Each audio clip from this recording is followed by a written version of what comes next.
Oui, merci Monsieur le Président. À mon tour, je vais remercier Monsieur Garkov. Ça fait plusieurs fois que j'écoute le compte-rendu de son étude et je trouve que nous progressons d'une certaine façon et ça me paraît logique. Alors oui, cette étude est technique. Je trouve que elle est assez contrebalancée dans vos propos malgré un certain optimisme final. Vous avez montré les limites du système de self-service, les limites des empreintes digitales et notamment d'un nombre important de prises d'empreintes digitales, les limites du système de l'IRIS. Ça nous permet, je pense, d'avoir quelques éléments pour avancer.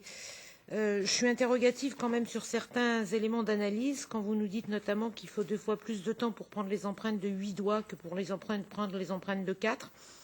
Ça me paraît assez logique et je me demande si nous avions besoin d'une étude pour ça, mais c'est parce que je dois avoir mauvais esprit. Je suis toujours interrogative sur la différence entre le temps pris au déploiement et le temps qui serait en pleine opérationnalité du système. J'ai des interrogations, mais c'est plus à la Commission que je m'adresse là qu'à vous, sur les articulations avec les autres systèmes de contrôle aux frontières existants. C'est renforcé par ce que vient de nous dire Madame Hohlmeier sur la question des terroristes à Paris, parce que je ne vois pas ce que ça vient faire avec Smart Border. Et puis j'ai une autre interrogation. Votre étude a été faite sur la base du volontariat. Donc toutes les personnes qui ont donné leur point de vue étaient des personnes volontaires. Est-ce que vous avez testé le point de vue des personnes qui n'ont pas été volontaires et pourquoi elles n'étaient pas volontaires?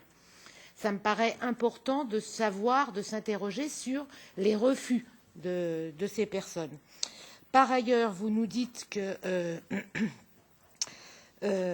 en général, les personnes des pays tiers ne manifestent pas véritablement d'opposition au système quand vous les interrogez. Nous savons tous, pour voyager beaucoup dans les pays tiers, que nombre de ces pays tiers ont des systèmes analogues aux frontières. Donc, une analyse a été faite par nationalité, notamment en fonction des gens qui connaissent ce type de système ou ceux qui ne le connaissent pas, parce que je pense que si nous nous appuyons pas là-dessus, nous avons une analyse qui est un petit peu détériorée, je dirais. Et puis, est-ce qu'il y a eu, par rapport aux personnes que vous avez testées, une étude un petit peu par nationalité? Parce que je pense aussi qu'en fonction des nationalités, ça peut nous donner des approches un peu différentes ou des éléments d'explication qui peuvent être intéressants. Voilà, merci.